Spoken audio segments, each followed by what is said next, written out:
pag oily skin ka kasi, mas maganda yung mga gel type dahil madali siyang i-absorb sa skin. Ayan. Sa gabi, especially pag puyat na puyat yung skin ko, ito yung binababad ko talaga, itong aloe vera soothing gel. Ginagawa ko siyang mask kasi napaka-refreshing niya.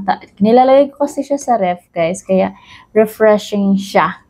And meron siyang cooling effect talaga. And ginagawa ko lang siyang mask, binababad ko siya. Ayan, moisturizer ito ha, kaya huwag niyo na siyang banlawan. Ang sa akin lang is ginagawa ko siyang mask. Ganyan lang. Para sa pagising sa umaga, smooth or malambot yung skin ko, soft yung skin ko, tapos yung redness is makalma yung mga redness or mawawala niya yung mga redness sa skin. Ganyan lang. Always ko siyang ginagamit, guys.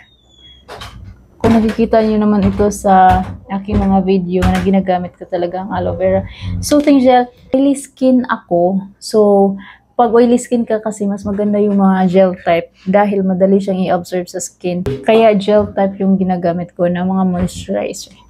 Ayan, ganyan yung ginagawa ko dito sa aloe vera. Tapos overnight ko na siya. This is the Esfolio aloe vera gel. Made in Korea din siya.